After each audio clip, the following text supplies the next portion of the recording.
ॐ नमो भगवते वासुदेवाय। ॐ नमो भगवते वासुदेवाय। ॐ नमो भगवते वासुदेवाय। ॐ अज्ञानतिमिरान्धस्य ज्ञानाञ्जनशलाकया चक्षुरुन्मिलितं येन तस्मै श्रीगुरवे नमः। श्रीचैतन्यमनोभीष्टं स्थापितं येन भूतले स्वयं रूपा कदा मह्यं ददाति स्वपदान्तिकं। वन्देऽहं श्रीगुरो श्रीयुतपदकमलं श्रीगुरून् वैष्णवांश्च श्रीरूपं साग्रजातं सहगणरघुनाथान्वितं तं सजीवं साद्वैतं सावधूतं परिजनसहितं कृष्णचैतन्यदेव श्रीराधा कृष्णपादान् सहगणा ललिता श्रीविशाखामितांश्च। हे कृष्णा करुणा सिन्धो दीनबन्धो जगत्पते गोपेशा गोपिका कान्दा राधा कान्दा नमोऽस्तुते। तप्तकाञ्चनगौराङ्गी राधे वृन्दावनेश्वरी वृषभानुसुते देवी प्रणमामि हरिप्रिये। वाञ्छाकल्पतरुभ्यश्च कृपासिन्धुभ्येव च पतितानां पावनेभ्यो वैष्णवेभ्यो नमो नमः। नमो विष्णुपादाय कृष्णप्रेष्ठाय भूतले श्रीमते भक्तिवेदान्तस्वामिनिति नामिने नमस्ते सरस्वते देवे गौरवाणी प्रचारिणे निर्विशेषशून्यवादी पाश्चात्यदेशतारिणे। जय श्री कृष्ण चैतन्य प्रभु नित्यानंद श्री अद्वैत गदाधर श्रीवासादि गौरभक्तवृंद। हरे कृष्ण कृष्ण कृष्ण हरे हरे हरे राम राम राम हरे हरे। हरे कृष्णा कृष्ण कृष्ण हरे हरे हरे राम राम राम हरे हरे। हरे कृष्णा कृष्ण कृष्ण हरे हरे हरे राम राम राम हरे हरे। मूगं करोति वाचालं पङ्गुं लङ्घयते गिरिं यत्कृपातमहं वन्दे श्रीगुरुदीनतारिणं परमानन्दमाधवं श्रीचैतन्यमीश्वरम्।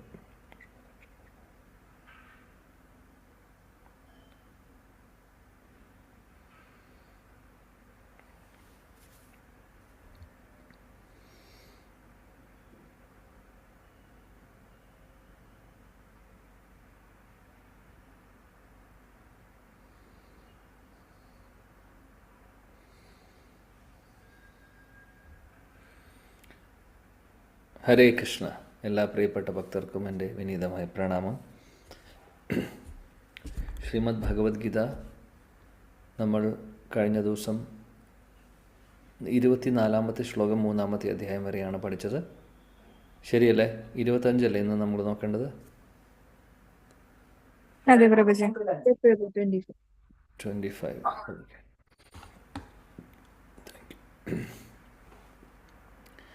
ശ്രീമദ് ഭഗവത്ഗീത അധ്യായം 3, ടെക്സ്റ്റ് നമ്പർ ശ്ലോകം നമ്പർ 25. ഓക്കെ, ഇവിടെ ഇനി നമ്മൾ കാണാൻ പോകുന്നത് 25 മുതൽ 29 വരെ 5 ശ്ലോകങ്ങളിൽ കർമ്മകാണ്ഡികൾ ആരാണ്, കർമ്മയോഗികൾ ആരാണ് എന്നുള്ളതാണ് നമ്മൾ പഠിക്കുന്നത്, കാണാൻ പോകുന്നത്. കർമ്മകാണ്ഡി എന്ന് പറഞ്ഞാൽ എന്താ അതിൻ്റെ അർത്ഥം? അതായത് കർമ്മത്തോട് ആസക്തിയുള്ളവർ, അതായത് ഫലം പ്രതീക്ഷിച്ചുകൊണ്ട് എന്തെങ്കിലും ചെയ്യുന്നുണ്ടെങ്കിൽ അതിന് റിസൾട്ട് വേണം, റിസൾട്ട് പ്രതീക്ഷിച്ചുകൊണ്ട് ചെയ്യുന്നവരെ കർമ്മകാണ്ഡി എന്ന് വിളിക്കുന്നു. കർമ്മയോഗി എന്ന് പറഞ്ഞു കഴിഞ്ഞാൽ അവിടെ യോഗ എന്ന് പറയുന്നു അല്ലേ? യോഗ എന്ന് പറയുമ്പോൾ അവിടെ ഫലം പ്രതീക്ഷിക്കാത്ത കർമ്മം. ഇപ്പോൾ അറ്റാച്ച്ഡ് കർമ്മി അല്ലെങ്കിൽ ഡിറ്റാച്ച്ഡ് കർമ്മി, അല്ലെങ്കിൽ അറ്റാച്ച്ഡ് വർക്കർ ഡിറ്റാച്ച്ഡ് വർക്കർ ഇംഗ്ലീഷിൽ പറയുകയാണെങ്കിൽ. കർമ്മകാണ്ഡി, കർമ്മയോഗി. 25-ാമത്തെ ശ്ലോകത്തിൽ എന്താണ് ഭഗവാൻ പറയുന്നത് എന്ന് നോക്കാം. ഓക്കെ. സക്താ കർമ്മണി അവിദ്വാംസോ സക്താ കർമ്മണി അവിദ്വാംസോ യഥാ കുർവന്തി ഭാരത കുര്യാത് വിദ്വാംസ് തഥാ സക്താസ് ചികീർഷുർലോകസംഗ്രഹം. സക്താ കർമ്മണി അവിദാംസോ യഥാ കുർവന്തി ഭാരത കുര്യാത് വിദ്വാംസ് തഥാ സക്താസ് ചികീർഷുർലോകസംഗ്രഹം സക്താ കർമ്മണി അവിദ്വാംസോ യഥാ കുർവന്തി ഭാരത കുര്യാദ് വിദ്വാംസ് തഥാ സക്താശ്ചിക്ഷുർലോകസംഗ്രഹം. ഓക്കെ, ഒരാൾ വായിക്കാം. ശ്ലോകം വിവർത്തനം ഭാവാർത്ഥം. യെസ്, ആരെങ്കിലും?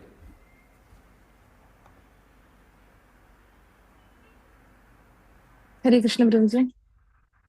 സക്താ കർമ്മണ്യ വിദ്വാംസോ യഥാ കുർവന്തി ഭാരത കുര്യാദ് വിദ്വാംസ് തഥാ സക്താശ്ചികീർഷുർലോക സംഗ്രഹം. അറിവില്ലാത്തവർ ഫലകാംക്ഷ മൂലം കർത്തവ്യങ്ങൾ നിറവേറ്റുന്നത് പോലെ വിദ്വാൻമാരും ജനങ്ങളെ നല്ല വഴിക്ക് നയിക്കുവാൻ വേണ്ടി പ്രവർത്തിക്കണം. പക്ഷെ അവർ ഫലത്തിൽ ആസക്തരാവാൻ പാടില്ല. ഭാവാർത്ഥം. ശ്രീല പ്രഭാതിക്ക് ജയ്. കൃഷ്ണാബോധമുള്ളവനും അതില്ലാത്തവനും തമ്മിലുള്ള വ്യത്യാസം ആഗ്രഹങ്ങളുടെ കാര്യത്തിലാണ്.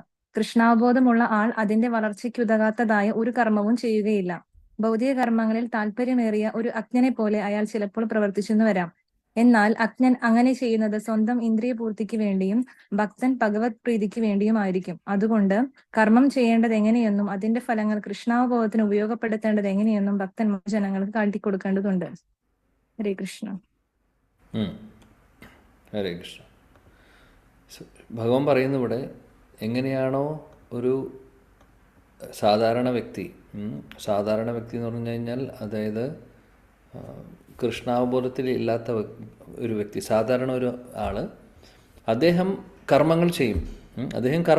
ഓരോ എന്തായാലും കർമ്മം ചെയ്യാതിരിക്കാൻ പറ്റില്ല അല്ലേ? നമ്മളിവിടെ ഉള്ളിടത്തോളം കാലം, അല്ലെങ്കിൽ നമ്മളെപ്പോഴും ഓൾവേസ് നമ്മൾ എന്തെങ്കിലും കർമ്മങ്ങൾ ചെയ്യേണ്ടി വരുന്നു, എന്തെങ്കിലും ആക്ടിവിറ്റീസ് അല്ലെങ്കിൽ ഡ്യൂട്ടീസ് നമുക്കുണ്ട് അല്ലേ? എന്നാൽ അറിവില്ലാത്ത വ്യക്തി എന്ന് പറഞ്ഞു കഴിഞ്ഞാൽ കൃഷ്ണാവബോധത്തിലല്ലാത്തവർ, അങ്ങനെയുള്ളവർ കർമ്മം ചെയ്യുമ്പോൾ അത് ഫലം പ്രതീക്ഷിച്ചുകൊണ്ടാണ് ചെയ്യുന്നത്. നേരെ മറിച്ച് അറിവുള്ളവർ എന്ന് പറഞ്ഞു കഴിഞ്ഞാൽ കൃഷ്ണാവബോധത്തിലുള്ളവർ, അങ്ങനെയുള്ളവരും കർമ്മം ചെയ്യുന്നുണ്ട്. രണ്ട് കൂട്ടരും കർമ്മം ചെയ്യുന്നുണ്ട്. പക്ഷേ രണ്ടാമത്തെ കൂട്ടർ, ഭക്തർ അല്ലെങ്കിൽ അറിവുള്ളവർ, കർമ്മത്തിൻ്റെ ഫലത്തിൽ ആസക്തി ഉണ്ടാവില്ല. അങ്ങനെയുള്ള ആളുകൾ മറ്റുള്ളവർക്ക് ഒരു ഉദാഹരണമായി, നേരത്തെ പറഞ്ഞ പോലെ എല്ലാവർക്കും ഒരു ഉദാഹരണമാവണം എന്നാണ് പറയുന്നത്. അങ്ങനെ കാണിച്ചു കൊടുക്കണം എല്ലാവർക്കും എങ്ങനെയാണ് കർമ്മം ചെയ്യേണ്ടത് എന്നുള്ളത്. അപ്പോൾ ഇതാണ് വ്യത്യാസം. ഒരേ ആക്ടിവിറ്റി നമുക്ക് രണ്ട് തരത്തിൽ ചെയ്യാൻ സാധിക്കും. എന്ത് കാര്യമാണെങ്കിലും നമ്മൾ ചെയ്യുന്ന ഡേ ടു ഡേ ആക്ടിവിറ്റീസ് എടുത്തു കഴിഞ്ഞാൽ നമുക്കത് രണ്ട് തരത്തിൽ ചെയ്യാം. ഒന്ന്, നമ്മുടെ ഇന്ദ്രിയ സുഖഭോഗങ്ങൾ ഉദ്ദേശിച്ചുകൊണ്ട് മാത്രം എന്ത് കാര്യമാണെങ്കിലും. ഇപ്പോൾ ഭക്ഷണം കഴിക്കുകയാണെങ്കിൽ രുചിയുള്ളത് കഴിക്കാൻ, നാവ് എന്ത് ആഗ്രഹിക്കുന്നോ അത് കഴിക്കാൻ നമ്മൾ പോകുന്നു. അപ്പോൾ എന്താണ്, നമ്മുടെ സുഖമാണ് നോക്കുന്നത്. പിന്നെ ജോലിക്ക് പോകുന്നു, പൈസ ഉണ്ടാക്കി ഒരുപാട് എൻജോയ് ചെയ്യണം എന്നുള്ള ഉദ്ദേശത്തോടു കൂടി പോകുമ്പോൾ അപ്പോൾ കണ്ടില്ലേ, ഒരു കാര്യം ചെയ്യുന്നുണ്ട് പക്ഷെ ഫലം പ്രതീക്ഷിക്കുന്നു അതിൽ നിന്ന്. ഫലം എന്ന് പറഞ്ഞു കഴിഞ്ഞാൽ അവനവൻ്റെ ഇന്ദ്രിയ സുഖഭോഗങ്ങളാണെന്ന് മാത്രം. നേരെ മറിച്ച് ഇതേ കാര്യം തന്നെ നമുക്ക് കർമ്മം ചെയ്യുന്നുണ്ട്, പക്ഷെ അതിനെ സ്പിരിച്വലൈസ് ചെയ്യാൻ സാധിക്കും. അതാണ് ഇവിടെ പറയുന്നത്. അറിവുള്ളവർ അല്ലെങ്കിൽ കൃഷ്ണാബോധത്തിലുള്ളവർ അങ്ങനെ ചെയ്യും. ഒരേ ആക്ടിവിറ്റി തന്നെ കഴിക്കുന്നു. നമ്മളും ഭക്ഷണം കഴിക്കാതിരിക്കാൻ സാധിക്കില്ല. ഭക്ഷണം കഴിക്കുന്നത് നമ്മുടെ മെയിൻ്റനൻസിന് ആവശ്യമാണ് അല്ലേ? അപ്പോൾ ഭക്ഷണം കഴിക്കാം, ശരി, ഓക്കെ. എന്നാൽ ആ ഭക്ഷണം ഭഗവാന് സമർപ്പിച്ചുകൊണ്ട് ഭഗവാന് വേണ്ടി നമ്മൾ ഉണ്ടാക്കുന്നു, ഭഗവാന് സമർപ്പിക്കുന്നു, അതിൻ്റെ പ്രസാദം നമ്മൾ കഴിക്കുന്നു. അപ്പോൾ നമ്മൾ ഭഗവാന് സമർപ്പിക്കുമ്പോൾ അത് സ്പിരിച്വൽ കാര്യമായി മാറുന്നു. അതേപോലെ ജോലിക്ക് പോകുന്നു, പൈസ സമ്പാദിക്കുന്നു, നമ്മൾ അതിൻ്റെ ഒരു ഭാഗം ഭഗവാന്റെ സേവനങ്ങളിലേക്ക് ഉപയോഗിക്കുന്നു, ഭക്തരെ വീട്ടിലേക്ക് വിളിക്കുന്നു, ഇടയ്ക്ക് വൈഷ്ണവരെ വീട്ടിൽ ക്ഷണിച്ച് പ്രസാദം കൊടുക്കുന്നു, സത്സംഗങ്ങൾ വീട്ടിൽ നടത്തുന്നു. അതേപോലെ തന്നെ എന്തെങ്കിലും ഡൊണേഷൻ അമ്പലത്തിലേക്ക് കൊടുക്കുന്നു, പുസ്തകം വിതരണം ചെയ്യാൻ വേണ്ടി, എന്തെങ്കിലും സർവീസിന് വേണ്ടിയിട്ടൊക്കെ നമ്മൾ നമ്മുടെ ലക്ഷ്മി അല്ലെങ്കിൽ പൈസ കൊടുക്കുന്നു. അപ്പോൾ എന്ന് പറഞ്ഞു കഴിഞ്ഞാൽ കൃഷ്ണാവബോധത്തിലുള്ള കാര്യങ്ങളാണ് അല്ലേ? അപ്പോൾ കർമ്മം മാറുന്നില്ല. അതായത് ജോലിക്ക് പോകുന്നത് എല്ലാവരും ചെയ്യുന്നു, കർമ്മിയും ചെയ്യുന്നു, കർമ്മയോഗിയും ചെയ്യുന്നു, രണ്ടുപേരും ചെയ്യുന്നുണ്ട്. പക്ഷേ അതിൻ്റെ പുറകിലുള്ള ഇൻറ്റൻഷൻ വ്യത്യാസമുണ്ട്. അപ്പോൾ അതാണ് ശിലപ്രഭാജിയും ഭഗവാനും ഇവിടെ പറയുന്നത്. ആ ഇൻറ്റൻഷൻ ശരിക്കായിരിക്കണം. അങ്ങനെ കർമ്മം ചെയ്തുകൊണ്ട് അല്ലെങ്കിൽ കർമ്മം ചെയ്യുമ്പോൾ അത് ഫലം പ്രതീക്ഷിക്കാതെ ചെയ്യുമ്പോൾ, കൃഷ്ണാവബോധത്തിൽ ചെയ്യുമ്പോൾ ചെയ്യുകയാണ് വേണ്ടത്. അത് അങ്ങനെ ചെയ്തുകൊണ്ട് മറ്റുള്ളവർക്ക് നമ്മളെല്ലാവരും ഒരു എക്സാമ്പിൾ ആവണം, ഉദാഹരണമാവണം എന്നാണ് പറയുന്നത് 25-ാമത്തെ ശ്ലോകത്തിൽ. ഓക്കെ, അടുത്ത ശ്ലോകം 26. സംശയങ്ങളൊന്നുമില്ല എന്ന് പ്രതീക്ഷിക്കുന്നു. സംശയങ്ങൾ എന്തെങ്കിലും എവിടെയെങ്കിലും ഉണ്ടെങ്കിൽ ഇടയിൽ ചോദിക്കാം, അല്ലെങ്കിൽ ഞാൻ മുന്നോട്ട് പോകും. ഓക്കെ, എന്തെങ്കിലും ഉണ്ടെങ്കിൽ എപ്പോൾ വേണമെങ്കിൽ പോസ് ചെയ്ത് ചോദിക്കാം. 26. ന ബുദ്ധിഭേദം ജനയേത് അജ്ഞാനം കർമ്മ സംഗിനാം ജോഷയേത് സർവകർമാണി വിദ്വാൻ യുക്ത സമാചരൻ.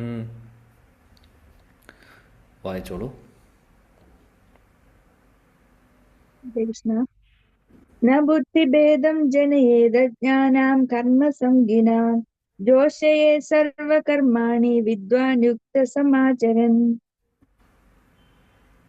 വിധിക്കപ്പെട്ട കർമ്മങ്ങളുടെ ബലത്തിൽ ആസക്തിയുള്ള അജ്ഞരായ ആളുകളെ വിദ്വാൻമാർ കർമ്മം ചെയ്യുന്നതിൽ നിന്നും വിലക്കരുത്. ഭക്തിഭാവനയോടെ കൃഷ്ണാബോധത്തിന്റെ ക്രമേണയുള്ള പുരോഗമനത്തിനു വേണ്ടി പ്രവർത്തിക്കുവാൻ അവരെ പ്രേരിപ്പിക്കണം. ഭാവാർത്ഥം: വേദൈഞ്ച സർവൈരഹ മേ വവേദ്യ. ഇതാണ് എല്ലാ വൈദിക ക്രിയകളുടെയും ലക്ഷ്യം. വേദോക്തങ്ങളായ എല്ലാ ചടങ്ങുകളും യജ്ഞാനുഷ്ഠാനങ്ങളും ഭൗതിക കർമ്മങ്ങളെക്കുറിച്ചുള്ള നിർദ്ദേശങ്ങളും കൃഷ്ണാവബോധത്തിനു വേണ്ടിയുള്ളവയാണ്. കൃഷ്ണനാണ് ജീവിതത്തിന്റെ ആത്യന്തിക ലക്ഷ്യം. ബദ്ധരായ ജീവാത്മാക്കൾക്ക് ഇന്ദ്രിയ സുഖഭോഗങ്ങളിൽ കവിഞ്ഞതായ ഒന്നും അറിഞ്ഞുകൂടാത്തതുകൊണ്ട് അവയ്ക്ക് വേണ്ടി വേദപഠനം നടത്തുന്നു എന്ന് മാത്രം. വൈദിക ചടങ്ങുകളെ നിയന്ത്രിതമായ കാമ്യകർമ്മങ്ങളും ഇന്ദ്രിയ സന്ദർപ്പണവും ഒരാളെ ക്രമേണ കൃഷ്ണാബോധത്തിലേക്ക് ഉയർത്തുന്നു. അതുകൊണ്ട് കൃഷ്ണാബോധത്തിൽ ആത്മസാക്ഷാത്കാരം പ്രാപിച്ചവർ മറ്റുള്ളവരുടെ പ്രവർത്തനങ്ങളിലോ ചിന്താഗതികളിലോ ഇടപെട്ട് അവരെ അലട്ടേണ്ടതില്ല. സർവകർമ്മങ്ങളുടെയും ഫലത്തെ കൃഷ്ണന് സമർപ്പിക്കേണ്ടത് എങ്ങനെയെന്ന് സ്വന്തം പ്രവൃത്തികളിൽ കാട്ടിക്കൊടുക്കുകയാണ് വേണ്ടത്.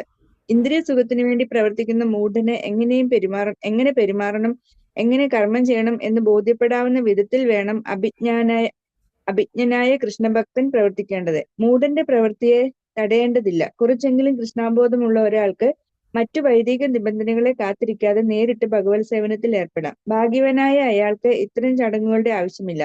കൃഷ്ണാബോധം സ്വീകരിക്കുന്നത് മൂലം വിധിക്കപ്പെട്ട കർമ്മങ്ങൾ ചെയ്യുന്നത് കൊണ്ട് കിട്ടാവുന്ന ഫലങ്ങളെല്ലാം നേരിട്ട് സിദ്ധിക്കുന്നതാണ്. ഹരേ കൃഷ്ണ.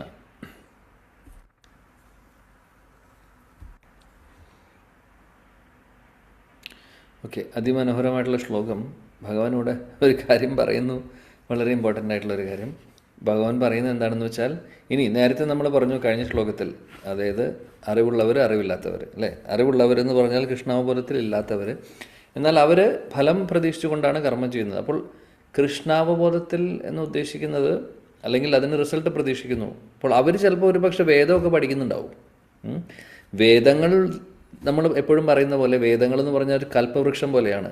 വേദങ്ങളിൽ എല്ലാം ഉണ്ട് എന്ന് പറഞ്ഞു കഴിഞ്ഞാൽ, ഇപ്പോൾ ഇന്ദ്രിയ സുഖഭോഗങ്ങൾ നേടാൻ വേണ്ടിയിട്ടുള്ള, അല്ലെങ്കിൽ ഇന്ദ്രിയ സുഖഭോഗങ്ങൾ കൂടുതൽ ഭൂമിയേക്കാൾ കൂടുതൽ, ഭൂമിയിലിരിക്കുന്നേക്കാൾ കൂടുതൽ സ്വർഗ്ഗലോകങ്ങളിലേക്ക് പോയാൽ കിട്ടും. അപ്പോൾ അങ്ങനെയുള്ള കാര്യങ്ങൾ ചെയ്യുകയാണെങ്കിൽ, അല്ലെങ്കിൽ വേദങ്ങളിൽ പറയുന്ന കർമ്മങ്ങൾ ചെയ്യുമ്പോൾ സ്വർഗ്ഗലോകത്തിലേക്ക് പോകാനുള്ള അവസരം കിട്ടുന്നു. അല്ലെങ്കിൽ ഇവിടെ തന്നെ ജീവിക്കുന്ന കാലത്ത് ഇന്ദ്രിയ സുഖങ്ങൾ കൂടുതൽ നേടാൻ വേണ്ടി കൂടുതൽ പൈസ ഉണ്ടാവാൻ, അല്ലെങ്കിൽ കൂടുതൽ ഐശ്വര്യം ഉണ്ടാവാൻ അല്ലേ, ഇങ്ങനെയൊക്കെ പല പല പൂജകൾ നടത്തുന്നത് നമ്മൾ കണ്ടിട്ടുണ്ടാവും, പല ആളുകളും ചെയ്യുന്നത് കണ്ടിട്ടുണ്ടാവും അല്ലേ. ഇതൊക്കെ വേദങ്ങളിൽ പറഞ്ഞിട്ടുണ്ടോ എന്ന് ചോദിച്ചു കഴിഞ്ഞാൽ, വേദങ്ങളുടെ ഒരു ഭാഗത്ത് ഇതും പറഞ്ഞിട്ടുണ്ട്, കൽപ്പവൃക്ഷമാണ്. എന്നാൽ വേദങ്ങളുടെ മെയിൻ ഉദ്ദേശം എന്താണ്? ഭഗവാൻ തന്നെ ഭഗവത്ഗീതയിൽ പറയുന്നുണ്ട്, വേദൈശ്ച സർവേ അഹം ഏവ വേദ്യ.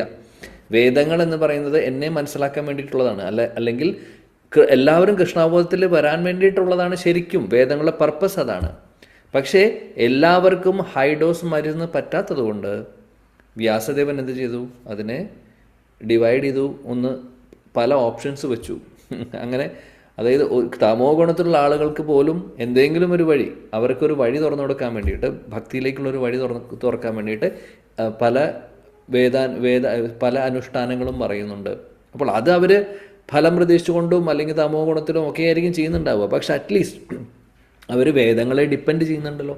അങ്ങനെ പതിയെ അവരതിൽ വന്നതിന് ശേഷം സ്ലോലി ഗ്രാജുവലി അവർക്ക് ഇമ്പ്രൂവ്മെൻ്റ് ഉണ്ടാവുന്നു, ഗ്രാജുവൽ ഡെവലപ്മെൻറ്റ് ഉണ്ടാവും. അപ്പം അതിന് വേണ്ടിയിട്ടാണ് ഇത്രയും വിശാലമായിട്ട് വ്യാസദേവൻ എഴുതിയത്. കാര്യം സത്വഗുണത്തിലുള്ള ആളുകൾ മാത്രമല്ല ഇവിടെ ഉള്ളത്, അതും കൂടെ നോക്കണമല്ലോ. അല്ലെങ്കിൽ എന്താണ്, വേദങ്ങളിൽ ഭക്തിയെക്കുറിച്ചും ശുദ്ധ ഭക്തിയെക്കുറിച്ചും മാത്രമേ പറഞ്ഞിട്ടുള്ളൂ വെച്ചാൽ സത്വഗുണത്തിലുള്ള ആളുകൾക്കേ ഇത് മനസ്സിലാവുകയുള്ളൂ, അല്ലെങ്കിൽ അവരെ ഈ പ്രോസസ്സ് എടുക്കുകയുള്ളൂ. മറ്റുള്ളവർ വേദങ്ങൾക്ക് എഗൻസ്റ്റായി മാറും. ഇപ്പോൾ എന്ത് സംഭവിക്കുന്നു, വേദങ്ങൾക്ക് എഗൻസ്റ്റ് അല്ല, അറ്റ്ലീസ്റ്റ് വേദങ്ങൾ അവരെ ആശ്രയിക്കുന്നുണ്ട്. എന്തിനു വേണ്ടിയിട്ടാണ്?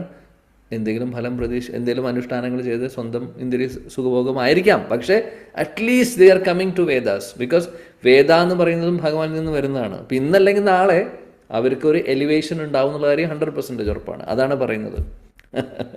സോ അതുകൊണ്ട് ഭഗവാനും പറയുന്നു ഇവിടെ, ചില കർമ്മികൾ, ചില കർമ്മകാണ്ഡികൾ അവർ ഇതേപോലെ വേദങ്ങളിൽ പറയുന്ന അനുഷ്ഠാനങ്ങളൊക്കെ ചെയ്ത് ഉപരിലോകങ്ങളിലേക്ക് പോകാനും അല്ലെങ്കിൽ പല പല ഇന്ദ്രിയ സുഖങ്ങൾ നേടാനൊക്കെ വേണ്ടി പല പല കാര്യങ്ങൾ ചെയ്യുന്നുണ്ടാവും, പല കർമ്മങ്ങളും ചെയ്യുന്നുണ്ടാവും. അപ്പം അങ്ങനെയുള്ള ആൾക്കാരുടെ അടുത്ത് പോയിട്ട് നിങ്ങൾ ചെയ്യുന്നത് ശരിയല്ല, ഇന്ന് മുതൽ ഇത് ചെയ്യരുത് എന്ന് പറഞ്ഞ് അവരെ കൊണ്ട് ആ ചെയ്യുന്ന കർമ്മത്തെ മുടക്കേണ്ട ആവശ്യമില്ല എന്ന് പറയുന്നത്. അവരെ കൊണ്ട് ചെയ്യാതിരിപ്പിക്കുകയല്ല ചെയ്യേണ്ടത്. നേരെ മറിച്ച് ആ ചെയ്യുന്നത് നമ്മൾ ബുദ്ധി ഉപയോഗിച്ച് അവർക്ക് അത് എങ്ങനെ ചെയ്യണമെന്നുള്ളത്, കൃഷ്ണാവബോധത്തിൽ എങ്ങനെ ചെയ്യണമെന്നുള്ളത് അവരെ മനസ്സിലാക്കിപ്പിച്ച് കൊടുക്കലാണ് ശരിയായിട്ടുള്ള സർവീസ്. അതാണ് ഭഗവാൻ പറയുന്നത് ചെയ്യാൻ, അതാണ് നമ്മളോട് ചെയ്യാൻ പറയുന്നത്.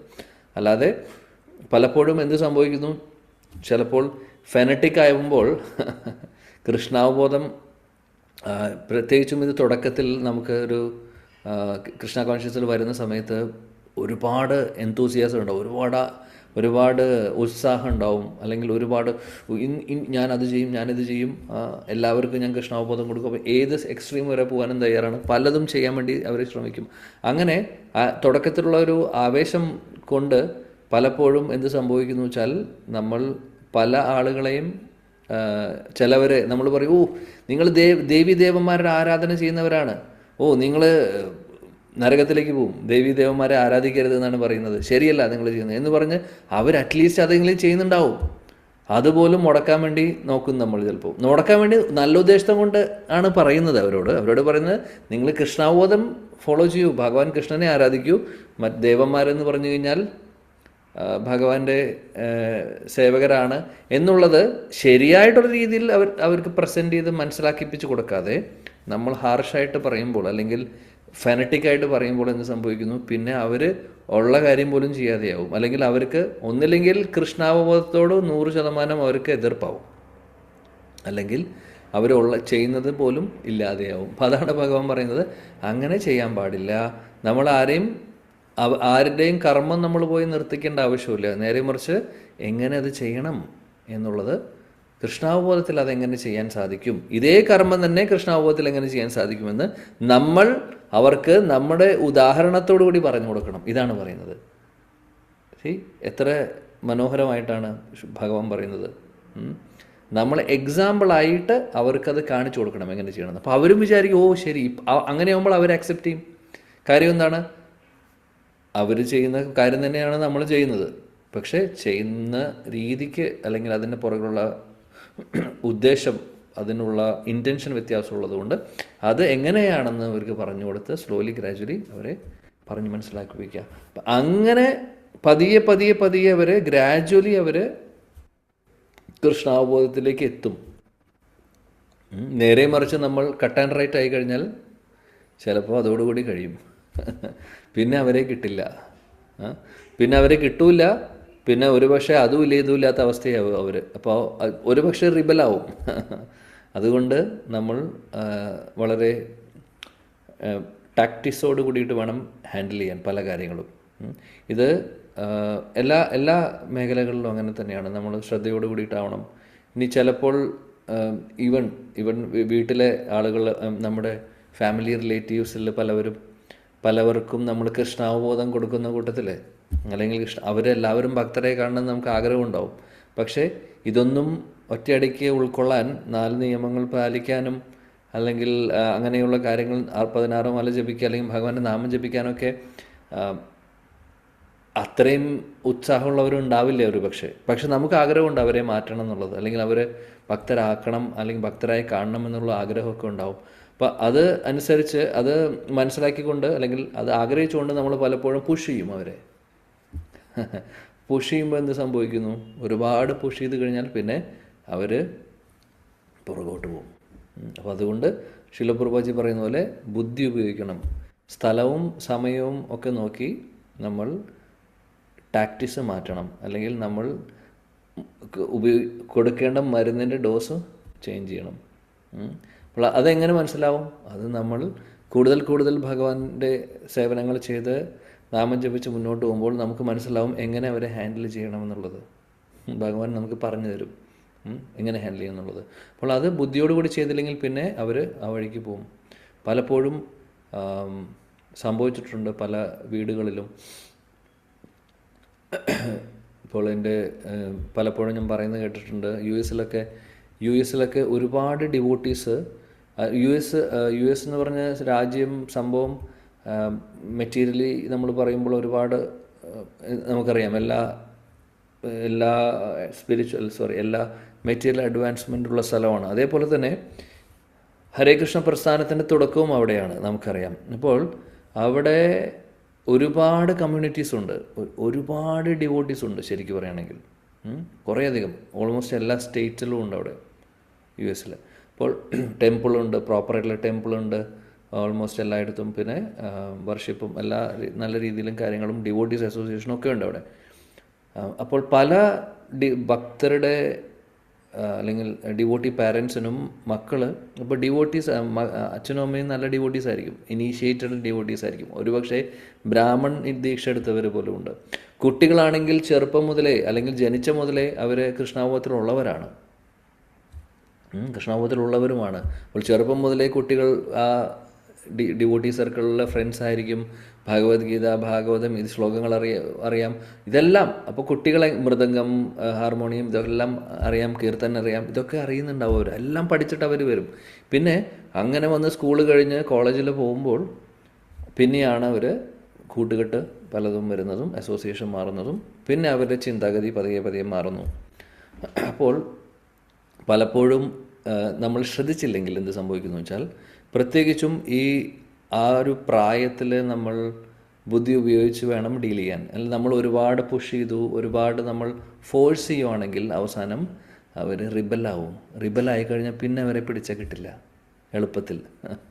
പിന്നെ ഭഗവാൻ എപ്പോഴെങ്കിലും അവർ തിരിച്ചു കൊണ്ടുവരും, ശരിയാണ്. പക്ഷേ നമ്മളത് യൂസ് ചെയ്യുന്നത്, അതായത് ചിലപ്പോഴെന്താണെന്ന് വെച്ചാൽ നമ്മളാ ഒരു നമ്മുടെ എന്താ പറയുക, ഒരുപക്ഷെ സീരിയസ് ആവണം എന്നുള്ള രീതിയിലായിരിക്കും പുഷ് ചെയ്യുന്നത്, ശരിയാണ്. പക്ഷേ അതും എല്ലാവർക്കും നമ്മൾ ഓരോ വ്യക്തികളും ഓരോ ഇൻഡിവിജ്വൽസാണ്.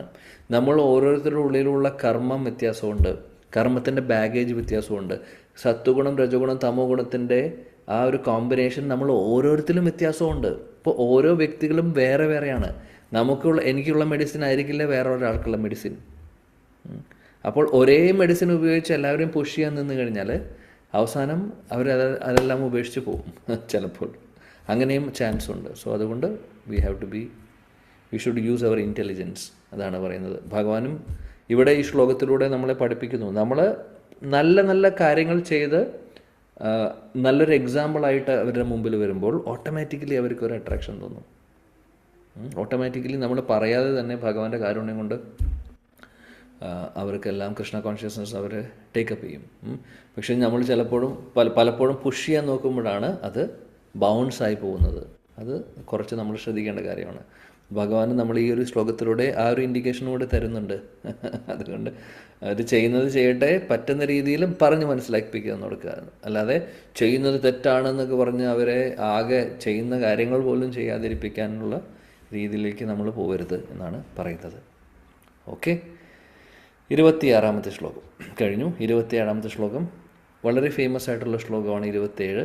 പ്രകൃതേ ക്രിയ കർമാണി ഗുണൈ കർമാണി സർവശഃ അഹങ്കാരാ വിമൂഢാത്മാ കർത്താഹം ഇതി മന്യതേ.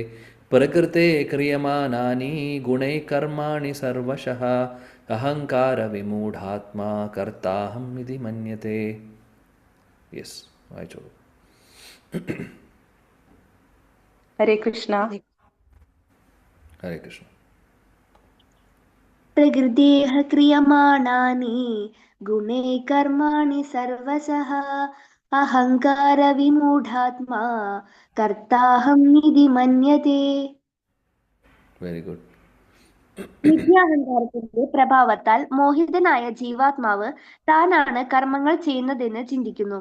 വാസ്തവത്തിൽ പ്രകൃതിയുടെ 3 ഗുണങ്ങളാണവ നിർവഹിക്കുന്നത്. ഭാവാർത്ഥം: കൃഷ്ണാവബോധമുള്ള ഒരാളും ഭൗതിക ചിന്താഗതിയുള്ള മറ്റൊരാളും ഒരേ നിലയിൽ ഒരേ രംഗത്ത് പ്രവർത്തിക്കുന്നതായി തോന്നാം.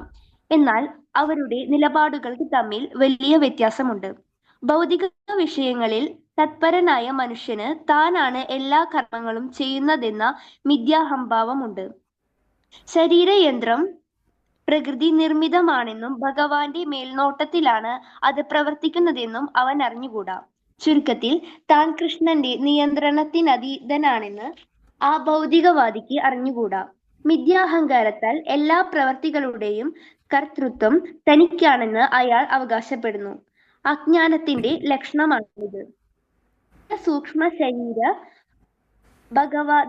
ഭഗവദാജ്ഞയനുസരിച്ച് ഭൗതിക പ്രകൃതി നിർമ്മിച്ചവയാണെന്നും അതുകൊണ്ട് ശാരീരികവും മാനസികവുമായ ഏതു പ്രവർത്തികളും കൃഷ്ണാവബോധത്തോടെ ശ്രീകൃഷ്ണ സേവനം എന്ന നിലയിൽ ചെയ്യപ്പെടേണ്ടതാണെന്നും അവൻ അറിയുന്നില്ല. ഏറെക്കാലമായി ഇന്ദ്രിയങ്ങളെ സുഖബോധങ്ങൾക്കായി ദുരുപയോഗപ്പെടുത്തി പോന്നതിനാൽ മനുഷ്യൻ അഹങ്കാരത്താൽ വ്യാമോഹിതനായി കൃഷ്ണനും താനുമായുള്ള ശാശ്വത ബന്ധം മറന്നുപോയിരിക്കുന്നു. ഋഷികേശൻ അഥവാ ഇന്ദ്രിയങ്ങൾക്കധിപതിയാണ് ഭഗവാൻ എന്നും അവൻ ഓർക്കുന്നില്ല. ഹരേ കൃഷ്ണ പ്രഭുജി. ഹരേ കൃഷ്ണ. താങ്ക് യു മോളു. വളരെ ഫേമസ് ആയിട്ടുള്ള ശ്ലോകം, പ്രകൃതേ ക്രിയമാനാനി ഗുണൈ കർമാണി സർവശഃ അഹങ്കാര വിമൂഢാത്മാ കർത്താഹം ഇതി മന്യതേ. ഗുണൈ എന്ന് പറഞ്ഞാൽ എന്താണ്? ഗുണങ്ങളെ ഗുണങ്ങളെക്കുറിച്ച്. ഗുണം എന്ന് പറഞ്ഞാൽ എന്താണ്? 3 ഗുണങ്ങൾ, 3 ഗുണങ്ങൾ അല്ലേ? എന്തൊക്കെയാണ്? സത്വഗുണം, രജോഗുണം, തമോ ഗുണം. അപ്പോൾ ഇവിടെ ഭഗവാൻ പറയുന്നു, ഒരു ജീവാത്മാവ് അല്ലെങ്കിൽ ഒരു വ്യക്തി അവർ മിഥ്യാഹങ്കാരം കാരണം, എന്താണ് മിഥ്യാഹങ്കാരം നമ്മൾ പറയാം. മിഥ്യാഹങ്കാരം കാരണം അവർ ചിന്തിക്കുന്നു, ഞാൻ ചെയ്യുന്ന പ്രവൃത്തികളെല്ലാം തന്നെ ഞാൻ തന്നെയാണ് ചെയ്യുന്നത്, അല്ലെങ്കിൽ എല്ലാത്തിൻ്റെയും കർത്താവ് ഞാനാണ്, എല്ലാത്തിൻ്റെയും കൺട്രോളർ ഞാനാണ് എന്ന് വിചാരിക്കുന്നു. എന്നാൽ ഭഗവാൻ പറയുന്നു, എന്നാൽ ശരിക്കും അത് ചെയ്യുന്നത് ത്രിഗുണങ്ങളാണ് എന്നാണ് പറയുന്നത്. ത്രിഗുണങ്ങളാണ് ചെയ്യുന്നത് എന്ന് ഉദ്ദേശിക്കുന്നു. എന്താണെന്നുള്ളത് നമുക്ക് ക്ലാരിറ്റിയോടുകൂടി ശില പ്രഭുപാദി പറയുന്നുണ്ട് ഇവിടെ. എന്താണെന്ന് വെച്ചാൽ ഭാവാർത്ഥത്തിൽ പറയുന്നു, കൃഷ്ണാവബോധത്തിലുള്ള വ്യക്തി അതേപോലെ തന്നെ ഭൗതിക തലത്തിലുള്ള പൂർണ്ണമായിട്ടും ഭൗതിക ബോധത്തിലുള്ള ഒരു വ്യക്തിയും തമ്മിലുള്ള വ്യത്യാസമുണ്ട്. ചെയ്യുന്ന പ്രവർത്തികൾ ഒരേപോലെയാണെങ്കിലും അവർ ചെയ്യുന്നതിൻ്റെ പുറകിലുള്ള ഇൻറ്റൻഷൻ വ്യത്യാസമുണ്ട്. ഒരുപാട് വ്യത്യാസമുണ്ട് രണ്ടും തമ്മിൽ. കാര്യം എന്താണ്? ഒരു ഭൗതികവാദി ചെയ്യുന്ന ഓരോ പ്രവൃത്തിയും അവരുടെ ഫാൾസ് ഈഗോ അല്ലെങ്കിൽ മിഥ്യാഹങ്കാരം കൊണ്ടാണ്.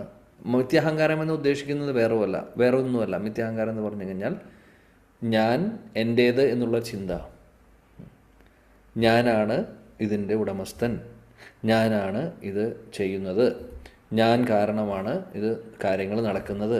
അപ്പം ഞാൻ അതാണ് മിഥ്യാഹങ്കാരം. എന്നാൽ അവർ മനസ്സിലാക്കുന്നില്ല, ഇതിൻ്റെ പുറകിൽ ഒരു വ്യക്തിയുണ്ട്, ഭഗവാൻ എന്ന് പറയുന്ന ഒരു വ്യക്തിയും അദ്ദേഹത്തിൻ്റെ മേൽനോട്ടത്തിലാണ് കാര്യങ്ങൾ നടക്കുന്നതെന്ന് അവർ മനസ്സിലാക്കുന്നില്ല.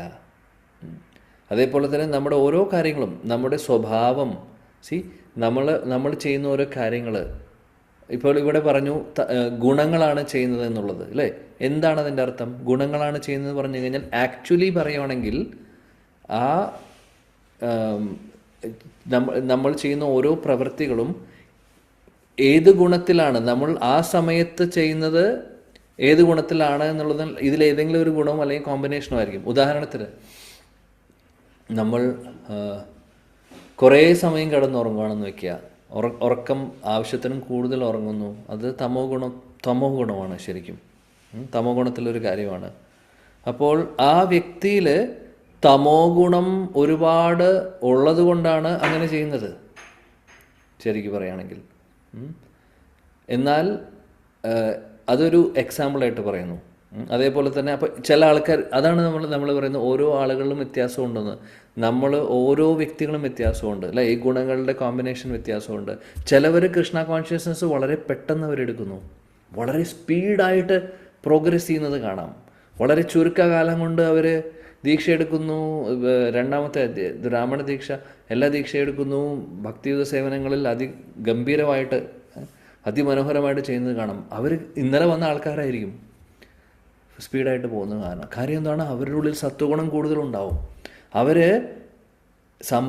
ഇതിനു മുമ്പും മറ്റുള്ള ജന്മങ്ങളിൽ ഭക്തിയുത സേവനങ്ങൾ ചെയ്ത് എല്ലാത്തിൻ്റെയും ആ ഒരു ക്രെഡിറ്റുമായിട്ട് വരുന്നവരായിരിക്കും. പിന്നെ കൃഷ്ണാവബോധം ചിലപ്പോൾ ഇപ്പോഴായിരിക്കും സ്റ്റാർട്ട് ചെയ്യുന്നത് ഈ ഒരു ജന്മത്തിൽ. പക്ഷെ അതിൻ്റെ അർത്ഥം അവർ അന്ന് മുതൽ LKG പോകുന്നതല്ല.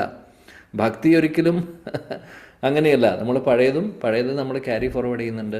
അപ്പോൾ നമ്മുടെ കർമ്മം വരുന്ന പോലെ തന്നെ ഭക്തിയുടെ ക്രെഡിറ്റും വരുന്നുണ്ടല്ലോ നമ്മുടെ കൂടെ. അപ്പോൾ ആ വ്യക്തി പെട്ടെന്നായിരിക്കും പ്രോഗ്രസ് ചെയ്യുന്നത് കാണുന്നത്. കാര്യം അദ്ദേഹം ചെയ്തിട്ടുണ്ടാവും ഇതിനു മുമ്പ് ഭക്തിയുത സേവനങ്ങൾ. അപ്പോൾ അദ്ദേഹം എവിടെ നിൽക്കുന്നു അവിടെ നിന്നാണ് പിന്നെ സ്റ്റാർട്ടിങ് വരുന്നത്. അപ്പോൾ നമ്മളെ കമ്പയർ ചെയ്യുമ്പോൾ ചിലപ്പോൾ ഒരുപാട് സ്പീഡിൽ പോകുന്നത് തോന്നും. അതാണ്. അപ്പോൾ അതുകൊണ്ട് ഭക്തിയിൽ പ്രായമൊന്നും വിഷയമല്ല. പലപ്പോഴും പറയും നമ്മൾ പ്രായം അല്ലെങ്കിൽ സീനിയോറിറ്റി, ദീക്ഷ എടുത്തിട്ട് ഇത്രയും വർഷമായി, അതിലല്ല കാര്യം ഇരിക്കുന്നത്. ഒരാളുടെ സ്പിരിച്വൽ പ്രോഗ്രസ് എത്രയും ഫാസ്റ്റ്, എത്രയും സ്പിരിച്വൽ അഡ്വാൻസ്മെൻ്റ് എന്ന് പറയുന്നത് അവരെത്രയും പെട്ടെന്ന് ഇത്രയും സീരിയസ് ആയിട്ട് കൃഷ്ണാവബോധം ചെയ്ത് മുന്നോട്ട് പോകുന്നുണ്ട് എന്നുള്ളതാണ്. നമ്പർ ഓഫ് വർഷങ്ങളുടെ എണ്ണം കണക്ക് അതിൽ വലിയ പ്രാധാന്യമില്ല. കുറേ വർഷമായി പക്ഷേ നമുക്ക് വലിയ വ്യത്യാസമൊന്നും വന്നിട്ടില്ലെങ്കിൽ എന്താണ് കാര്യം? കാര്യമില്ല. അതാണ്. അപ്പോൾ ഭഗവാൻ ശീലപ്രഭുജി ഇവിടെ പറയുന്നു, ഭൗതിക ബോധത്തിലുള്ളവർ, അങ്ങനെയുള്ളവർ എല്ലാവരും ഓരോ കാര്യങ്ങളും ചെയ്ത് ഞാൻ കാരണം ചെയ്തു, ഇത് എൻ്റേതാണ്, എൻ്റെ സന്തോഷത്തിന്, എൻ്റെ എൻജോയ്മെൻറ്റിന്, എൻ്റെ അതാണ് വ്യത്യാസം. നേരെ മറിച്ച് കൃഷ്ണാവബോധത്തിലുള്ളൊരു വ്യക്തി ആണെങ്കിൽ അവർക്കറിയാം ഇത് ചെയ്യുന്നത് ഭഗവാന്റെ കൺട്രോളിലാണ്, ഭഗവാന്റെ നിയന്ത്രണത്തിലാണ് ത്രിഗുണങ്ങളിരിക്കുന്നത്. ത്രിഗുണങ്ങളെ സൃഷ്ടിച്ചിട്ടുള്ളതും ഭഗവാൻ തന്നെയാണ്. കാര്യം ത്രിഗുണങ്ങൾ ആവശ്യമാണ് ഈ ഭൗതിക ലോകം റൺ ചെയ്യാൻ വേണ്ടിയിട്ട് അല്ലേ. അപ്പോൾ അങ്ങനെ ഓരോരുത്തരിലും ഈ ഗുണങ്ങളുടെ കോമ്പിനേഷൻസ് വ്യത്യാസം ഉണ്ടാവും. അപ്പോൾ അത് ഭഗവാന്റെ സൂപ്പർവിഷനിൽ തന്നെയാണ് നടക്കുന്നത് അത്. അപ്പോൾ അതാണ് പറയുന്നത്. അപ്പം നമ്മൾ പലപ്പോഴും ഈ ഗുണങ്ങൾ, നമ്മുടെ ഉള്ളിലുള്ള ഈ ഗുണങ്ങളാണ് നമ്മളെ കൊണ്ട് പ്രവർത്തിപ്പിക്കുന്നത്. അല്ലാതെ ആക്ച്വലി നമ്മളാണ് അത് ചെയ്യുന്നത് എന്നുള്ളത് ആണ് തെറ്റിദ്ധാരണ വരുന്നത്. നമ്മളാണെന്ന് ഉദ്ദേശിക്കുന്നത് ഞാൻ എന്നുള്ളൊരു കൺസെപ്റ്റ്, ഞാൻ എന്നുള്ളത്, അത് നമ്മളെപ്പോഴും നമ്മൾ വിചാരിക്കുന്നത് ഈ ശരീരമായിട്ടാണ് നമ്മൾ കമ്പയർ ചെയ്യുന്നത്. ആക്ച്വലി ശരീരം ഭൗതിക ശരീരം, നശിക്കുന്ന ശരീരമാണ്. ഇത് ജഡവസ്തുവാണ്. ആത്മാവുള്ളത് കൊണ്ടും പരമാത്മാവ് ഇരിക്കുന്നത് കൊണ്ടും മാത്രമാണ് ഇത് ആക്റ്റീവായിട്ടിരിക്കുന്നത്. ശരിയല്ലേ? അപ്പോൾ ഞാനെന്ന് പറഞ്ഞു കഴിഞ്ഞാൽ ആക്ച്വലി പറയുകയാണെങ്കിൽ ആ ആത്മാവിനെയാണ് ഞാനെന്ന് വിളിക്കേണ്ടത്. പക്ഷെ നമ്മൾ ഈ ശരീരത്തിനെയാണ് ഞാനെന്ന് വിളിക്കുന്നത്.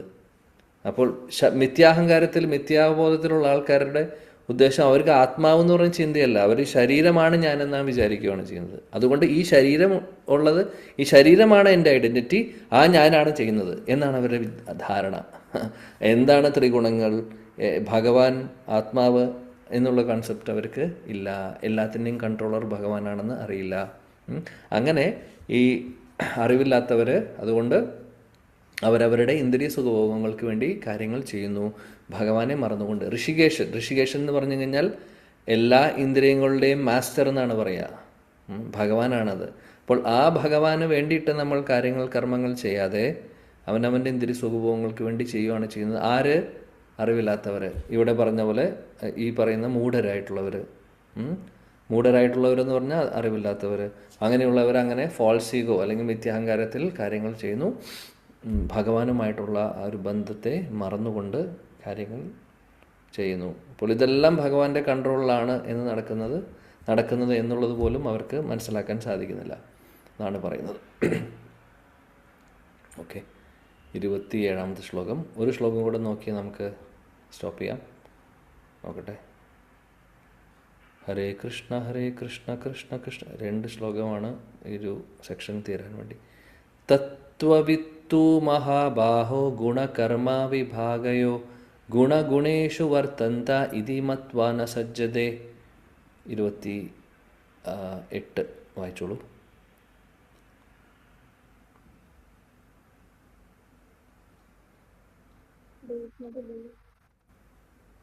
ഹരേ കൃഷ്ണ. വായിക്കൂ. മഹാബാഹോ ഗുണകർമ്മവിഭാഗയേ ഗുണാഗുണേഷു വന്തന്ത ഇതി മത്വാ ന സജ്ജതേ.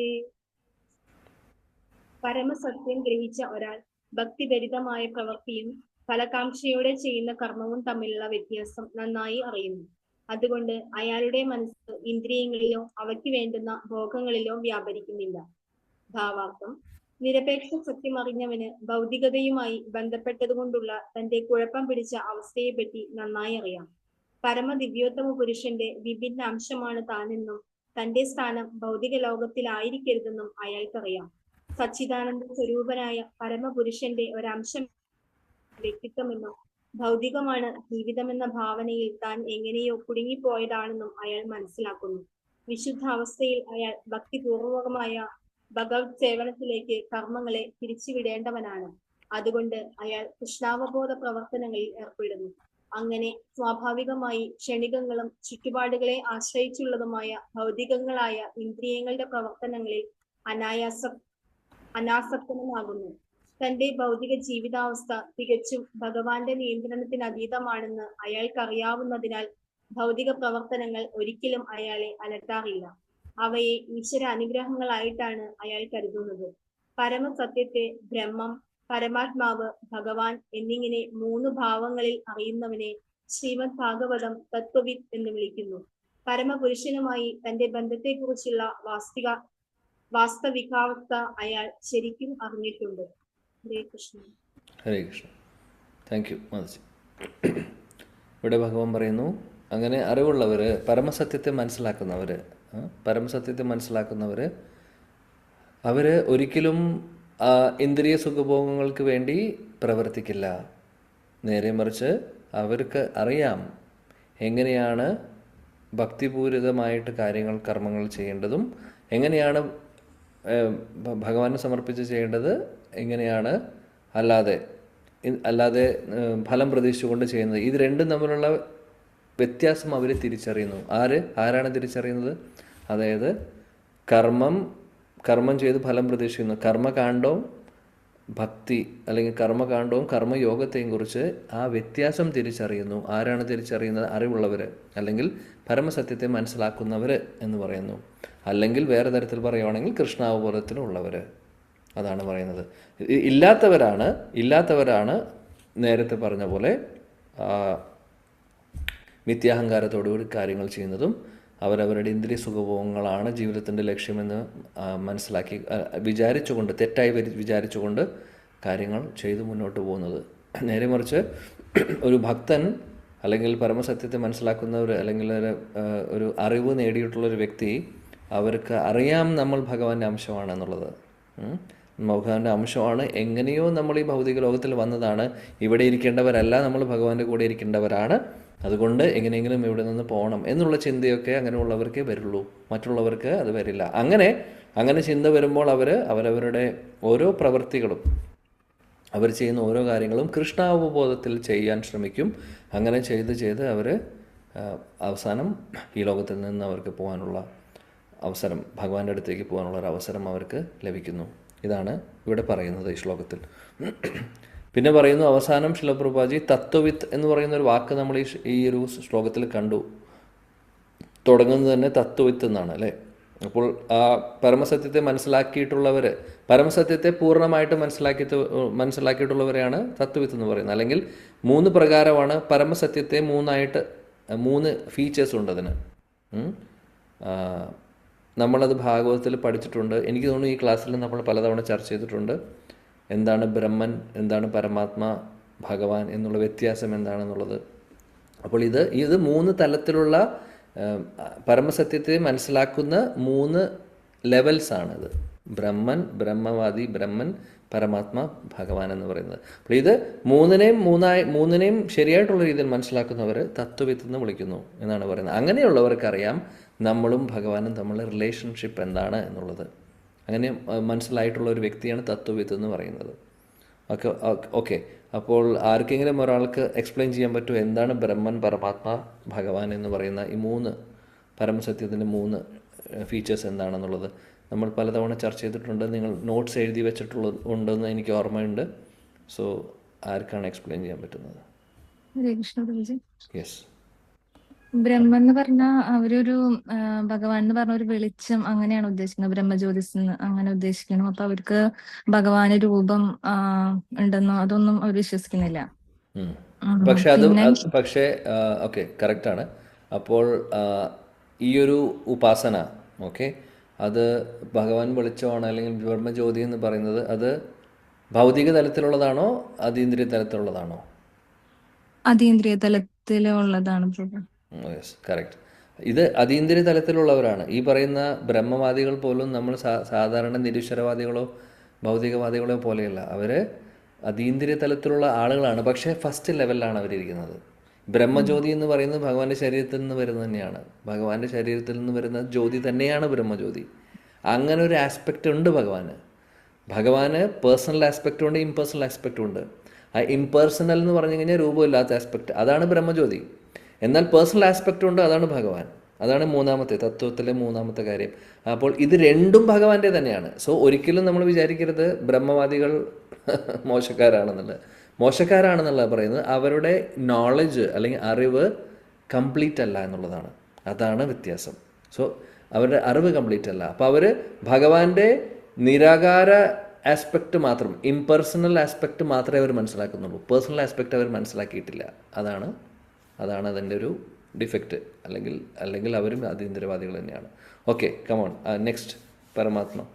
പരമാത്മാവെന്ന് പറഞ്ഞാൽ അവര് ഭഗവാന് രൂപം ഉണ്ടെന്നൊക്കെ വിശ്വസിക്കുന്നുണ്ട്. പിന്നെ അതുപോലെ തന്നെ എല്ലാ അറ്റത്തിലും അല്ലെങ്കിൽ എല്ലാ അണുക്കൾ എല്ലാത്തിലും ഭഗവാൻ ഉണ്ടെന്ന് അവർ വിശ്വസിക്കുന്നുണ്ട്. പരമാത്മാവായിട്ട് ഭഗവാൻ കുടികൊള്ളുന്നെന്ന് വിശ്വസിക്കുന്നുണ്ട്. പക്ഷെ ഭഗവാനെ സേവിക്കാൻ പറ്റണമെന്നോ അല്ലെങ്കിൽ ഗോലോക വൃന്ദാവനം അങ്ങനെ ഒരു സംഭവമാണോ അതൊന്നും അവർ വിശ്വസിക്കുന്നില്ല. ഭഗവാനെ സേവിക്കാൻ പറ്റുന്നുള്ളത് അവര് വിശ്വസിക്കുന്നില്ല. രൂപം ഉണ്ടെന്നുള്ളതുണ്ട്. ഓക്കെ, അപ്പൊ അങ്ങനെ കറക്റ്റ്. പറഞ്ഞോളൂ. ഓക്കെ, ഭഗവാൻ എന്ന് പറഞ്ഞാൽ നമുക്ക് ഗോലോക വൃന്ദാവനത്തേക്ക് നമ്മൾ പോയി കഴിഞ്ഞാൽ അവിടെ നമുക്ക് ഭഗവാനെ സെർവ് ചെയ്യാം. രൂപം ഇതൊക്കെ ഉള്ളതെന്നുള്ളതാണ് ഭഗവാൻ എന്നുള്ള, അതാണ് കറക്റ്റ് ആയിട്ടുള്ള ഇപ്പോൾ രൂപം, ലീലകൾ, ലീലകളായിട്ട്. സേവനം, ഇതെല്ലാം വരുന്നത് അവിടെയാണ്. പരമാത്മാവാദികൾ അവർ ആകെ ഭഗവാനെ ധ്യാനിക്കുന്നുണ്ട്. അവരുടെ ഹൃദയത്തിൽ ഭഗവാൻ പ്രത്യക്ഷപ്പെടുന്നുണ്ട്, പരമാത്മാവായിട്ട് ഭഗവാൻ. പക്ഷെ അദ്ദേഹം ഒന്നും മിണ്ടുന്നില്ല. അദ്ദേഹം 4 കൈകളായിട്ടുള്ള വിഷ്ണു രൂപം, വിഷ്ണു ശംഖുചക്ര ഗദാപത്മമായിട്ട് നിൽക്കുന്നുണ്ട്, ചിരിച്ചുകൊണ്ട് നിൽക്കുന്നുണ്ട്, ഒരക്ഷരം മിണ്ടുന്നില്ല. പക്ഷേ ആ പരമാത്മാവാദികൾ അതിൽ ആനന്ദം കണ്ടെത്തുവാണ്. ഭഗവാനെ കാണുന്നു. ഭഗവാനിൽ അവർ പൂർണ്ണമായിട്ടും എന്താ പറയുക, സമാധിയിലാവുന്നു. ഭഗവാന്റെ ആ ഒരു എന്താ പറയുക, അവരുടെ ഭഗവാന്റെ ഒരു മാനിഫെസ്റ്റേഷനിൽ അവർ ഒരുപാട് ഹാപ്പി ആവുന്നു ആക്ച്വലി. അതിനപ്പുറത്തേക്ക് മാതാജി പറഞ്ഞ പോലെ അവരുടെ ഒരു ചിന്ത വരുന്നില്ല.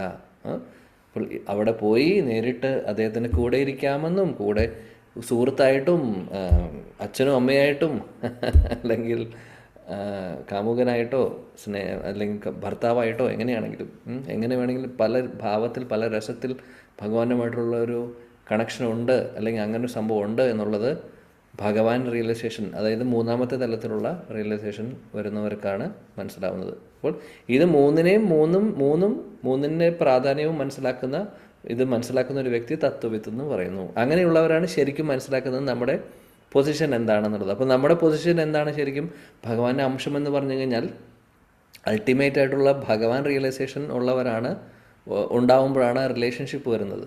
അല്ലെങ്കിൽ റിലേഷൻഷിപ്പ് ഇല്ല. ആക്ച്വലി റിലേഷൻഷിപ്പ് ഉണ്ട്, പക്ഷേ അത് എന്താ പറയുക, ഡോർമെൻ്റ് ആയിട്ടുള്ളൊരവസ്ഥയാണ്, ആക്റ്റീവ് അല്ല, അല്ലേ?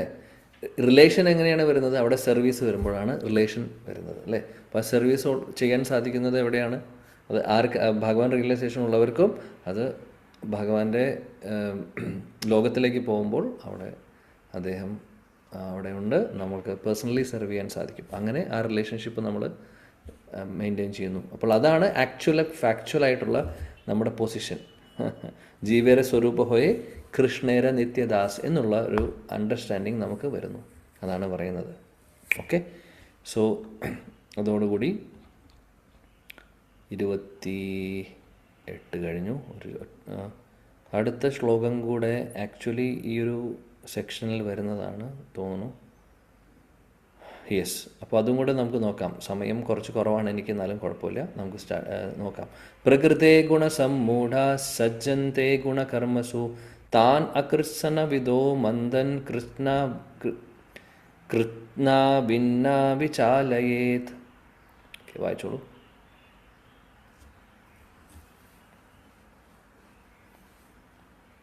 ആരെങ്കിലും വായിക്കൂ.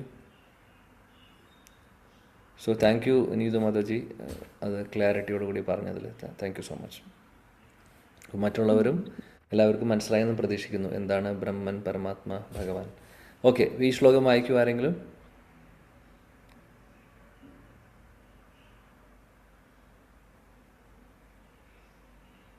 ഹരേ കൃഷ്ണ പ്രഭുജി.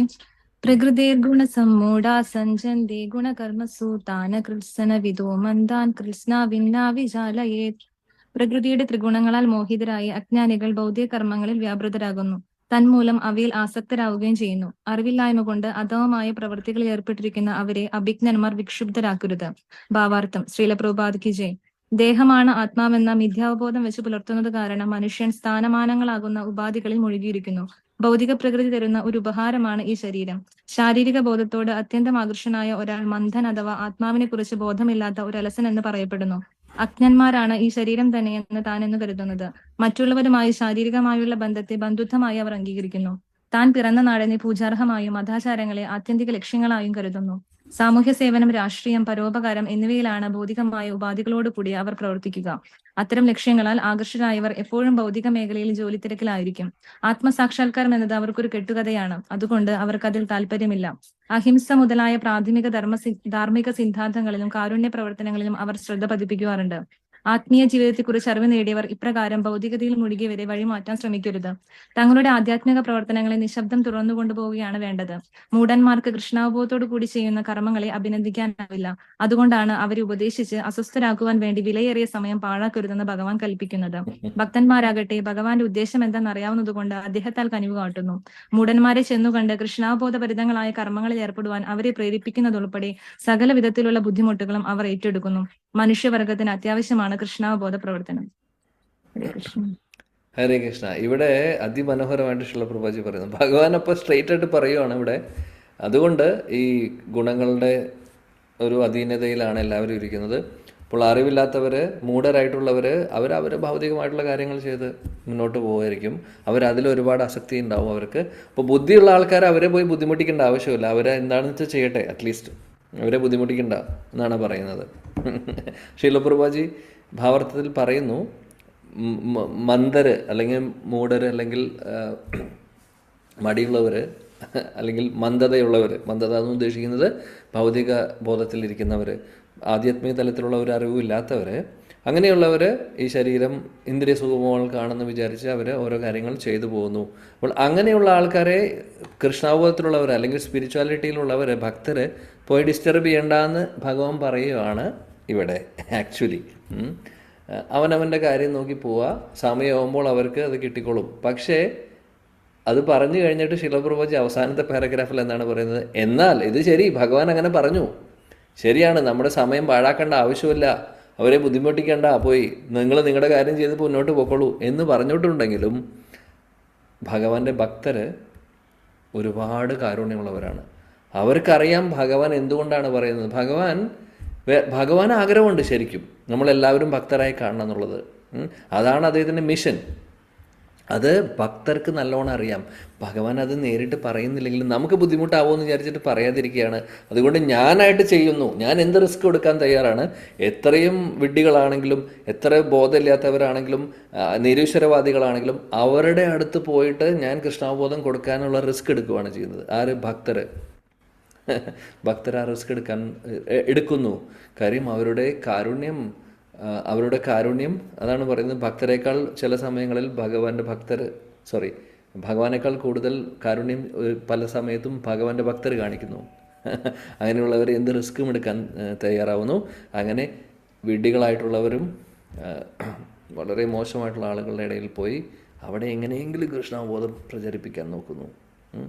അപ്പോൾ അത് അത്യാവശ്യമാണ്. അത് കാണുമ്പോൾ ഭഗവാൻ ഇടപെടുന്നു തോന്നുന്നുണ്ടോ? ഓ, ഭഗവാൻ പറഞ്ഞതിനെതിരെയല്ല എതിരാണല്ലോ ഇവർ ചെയ്യുന്നത്. ഭഗവാൻ പറഞ്ഞു അവർ ശല്യം ചെയ്യണ്ട, നമ്മൾ അങ്ങോട്ട് പോകേണ്ട ആവശ്യമില്ല, എന്നാൽ ഭക്തരങ്ങനെ ചെയ്യുന്നു. അപ്പോൾ നമ്മൾ വിചാരിക്കും ഭഗവാൻ പറഞ്ഞത് അവർ ഫോളോ ചെയ്യുന്നില്ല എന്നുള്ളത്. പക്ഷേ ഇത് ഒരു കാര്യം നമ്മൾ മനസ്സിലാക്കണം. ഭഗവത്ഗീതയുടെ തുടക്കമാണ് നമ്മൾ ഇരിക്കുന്നത്. അപ്പോൾ ഭഗവാൻ ഗ്രാജുവലായിട്ടാണ് ഈ നോളജ് കൊടുക്കുന്നത്. ശ്രീല പ്രഭുപാജി മഹാകാരുണ്യം കൊണ്ട് അത് ഭാവാർത്ഥത്തിൽ എന്താണ് ചെയ്യേണ്ടത് അൾട്ടിമേറ്റ്ലി എന്ന് പറയുന്നുണ്ട്. ഭഗവാൻ അത് പടിപടിയായിട്ടാണ് കൊടുക്കുന്നത്. ഇനി ഇത് കഴിഞ്ഞിട്ട് ഭഗവാൻ പറയും എന്താണ് ചെയ്യേണ്ടത്. പിന്നെ അവസാനം 18ാമത്തെ അധ്യായത്തിൽ പറയും അതായത് ആരാണോ ഈ നമ്മുടെ ഈ സംവാദം മറ്റുള്ളവർക്ക് പറഞ്ഞു കൊടുക്കുന്നത്, മറ്റുള്ളവരെ കൃഷ്ണാവബോധത്തിൽ കൊണ്ടുവരുന്നത്, അവരെക്കാൾ പ്രിയപ്പെട്ടവർ എനിക്ക് വേറെ ആരുമില്ല എന്ന് ഭഗവാൻ പറയുന്നുണ്ട്. ഇതേ ഭഗവാൻ തന്നെയാണ് അപ്പോഴും പറയുന്നത്. സോ കൺഫ്യൂഷൻ ആവേണ്ട ആവശ്യമില്ല. അദ്ദേഹം സ്റ്റെപ്പ് ബൈ സ്റ്റെപ്പാണ് പറഞ്ഞിരുന്നത്. അല്ലെങ്കിൽ 700 ശ്ലോകം ഭഗവത്ഗീതയുടെ ആവശ്യമില്ല. 3 ശ്ലോകങ്ങളിൽ പരിപാടി കഴിയും. 4 ശ്ലോകത്തിൽ ഭഗവാൻ അവസാനിപ്പിച്ചേനെ. പക്ഷേ അതിന് ഒരു ചിട്ടയോട് കൂടിയിട്ട് സ്ലോലി ആൻഡ് ഗ്രാജുവലി എല്ലാ ലെവലിലുള്ള ആളുകൾക്കും ഹെൽപ്ഫുൾ ആവാൻ വേണ്ടിയിട്ട് അതിനെ സ്റ്റെപ്പ് ബൈ സ്റ്റെപ്പായിട്ടാണ് പറഞ്ഞു കൊടുക്കുന്നത്. ശ്രീല പ്രഭുപാദിയുടെ മഹാകാരുണ്യം കൊണ്ട് അദ്ദേഹം എഴുതുന്നു, എന്നാൽ ഭക്തർ എങ്ങനെയല്ല, എന്ത് റിസ്ക് കൊടുക്കും, അവർ പോകാൻ തയ്യാറാണ്. ഭഗവാന്റെ സന്തോഷം അതാണ്. ഇതാണ് ഭഗവാന് ഏറ്റവും സന്തോഷം കൊടുക്കുന്ന കാര്യം. കൂടുതൽ അതായത് പൂർണ്ണമായിട്ടും ശരണാഗതി പ്രാപിച്ച് ഭഗവാന്റെ സന്തോഷം മാത്രം ലക്ഷ്യമാക്കി അവരവരുടെ കൺവീനിയൻസ് ഒന്നും നോക്കാതെ, ഇൻകൺവീനിയൻസ് ഒന്നും നോക്കാതെ എല്ലാം പൂർണ്ണമായിട്ടും അവർ ഭഗവാൻ വേണ്ടി ഡെഡിക്കേറ്റ് ചെയ്യുന്ന ആളുകളുടെ കൂടെ ഭഗവാൻ എന്നുകൊണ്ട്. അങ്ങനെയുള്ളവരെയാണ് ഭഗവാൻ ഏറ്റവും കൂടുതൽ ഇഷ്ടപ്പെടുന്നത് ശരിക്കും പറയുകയാണെങ്കിൽ. അപ്പോൾ അതുകൊണ്ട് ഭക്തർ അങ്ങനെ എടുക്കുന്ന റിസ്ക് തെറ്റല്ല. ഭഗവാന്റെ ഉള്ളിലുള്ള ആഗ്രഹം അതാണ്. പക്ഷെ പുറത്ത് പറയുമ്പോൾ ശരി നിങ്ങൾ ബുദ്ധിമുട്ടുണ്ടാകുന്നുള്ളൊരു അച്ഛൻ മക്കളോട് പറയുന്ന പോലെ, മോന് കുറച്ച് ക്ഷീണം കൂടുതലാണ്, മോൾക്ക് കുറച്ച് ക്ഷീണം കൂടുതലാണ്, ഇന്നലെ കുറേ നേരം പഠിച്ചതാണ്, അതുകൊണ്ട് കുറച്ച് നേരം എക്സ്ട്രാ കിടന്നുറങ്ങിക്കോട്ടെ എന്ന് പറയും. സ്നേഹം കൊണ്ട് പറയണതാണത്. സ്നേഹമുണ്ട്. പക്ഷെ അച്ഛന് ആഗ്രഹമുണ്ട് ഉള്ളിൽ നേരത്തെ എഴുന്നേക്കണം, കുട്ടി നേരത്തെ എഴുന്നേറ്റ് കുളിച്ച് ഫ്രഷായി ആ ഒരു സത്വഗുണത്തോടു കൂടി ഇരിക്കണം എന്നൊക്കെ. പക്ഷെ എന്നാലും സ്നേഹം കൊണ്ട് പറയുന്ന ശരി സാരമില്ല, ഇന്നൊരു ദിവസം കിടക്കട്ടെ, അതേപോലെ അങ്ങനെ മനസ്സിലാക്കിയാൽ മതി. പക്ഷെ ഭഗവാൻ ഉള്ളിൽ ആഗ്രഹിക്കുന്നത് എൻ്റെ ഭക്തർ ചെയ്യും എന്നറിയാം, ഭഗവാൻ അറിയാം അത്. അപ്പോൾ ആ ഭാവം ശീലപ്രഭുപാദി നമുക്ക് പറഞ്ഞിരുന്നു എന്താണ് ഭഗവാൻ ആഗ്രഹിക്കുന്നത് ശരിക്കും.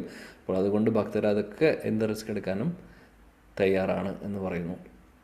ഓക്കെ, സോ അതോടുകൂടി നമുക്ക് ഇന്നത്തെ ചർച്ച ഭഗവത്ഗീത പഠനം അവിടെ എൻഡ് ചെയ്യാം. ഭഗവാന്റെ കാരുണ്യം ഉണ്ടെങ്കിൽ അടുത്ത ആഴ്ചയിൽ നമുക്ക് ഓൺലൈനിൽ തന്നെ ക്ലാസ് തുടരാം. ഞാൻ മെസ്സേജ് അയക്കാം, പോസ്റ്റ് ചെയ്യാം, അതനുസരിച്ച് നമുക്ക് ചെയ്യാം. ഓക്കെ. ഹരേ കൃഷ്ണ കൃഷ്ണ കൃഷ്ണ ഹരേ ഹരേ, ഹരേ രാം രാം രാം ഹരേ ഹരേ. വാഞ്ചകൽപതരൂപ്യശ്ച കൃപാ സിന്ധുഭ്യോ ച പതിതാനാം പാവനേഭ്യോ വൈഷ്ണവേഭ്യോ നമോ നമഃ. അനന്തകോടി വൈഷ്ണവവൃന്ദ കി ജയ. ശ്രീല പ്രഭുപാദ് കി ജയ. Thank you very much.